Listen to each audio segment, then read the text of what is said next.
What are you seeing from Kentucky on tape, just kind of leading into this one?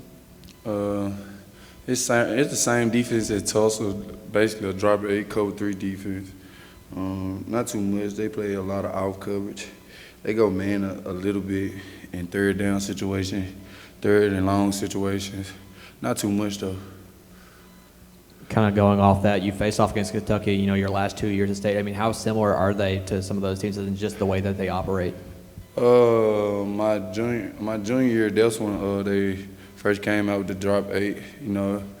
Over there we had a bad game that year, but my senior year, we ran the ball a lot, so we ended up controlling the game, and we ended up beating them pretty bad that year. So they got some of the same guys over there. They got a couple new players, but they got some of the same guys over there that I seen last year. Saw you come off the field a couple of times Saturday pretty animated. Is that just you saying, hey, I'm open, I can get the ball, or what? Is that just the way you kind of fire yourself up? Nah, that's just me just firing myself up. Ain't nothing about the ball.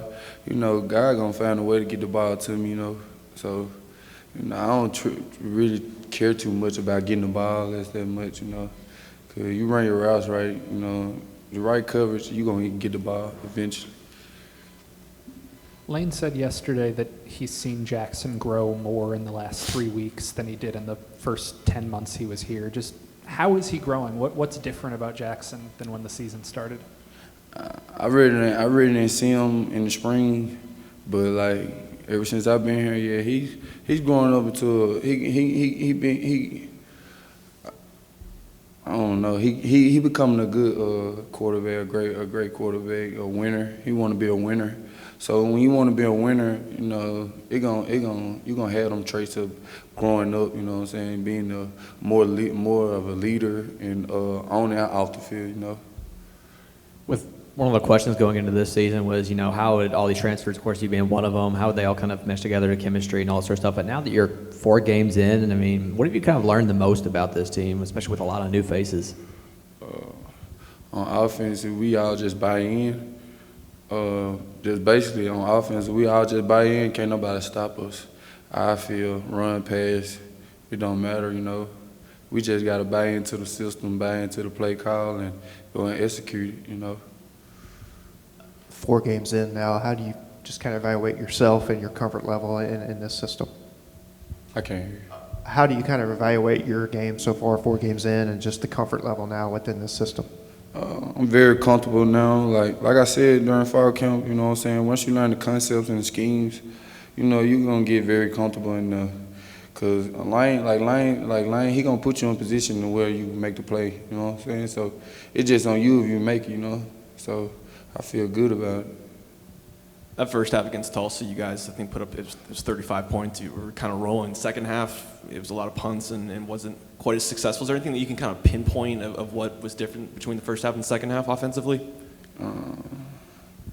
I can't really just say on that, but I just think we wasn't locked in as we was in the first half.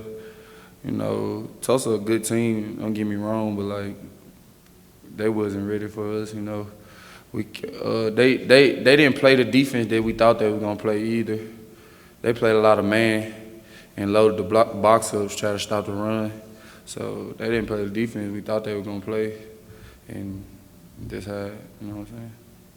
A lot of talk this preseason about the depth you guys have in the receiving room. Other than you and Mingo, there haven't been too many guys catching a lot of passes so far. How do you get more of that depth involved in the game?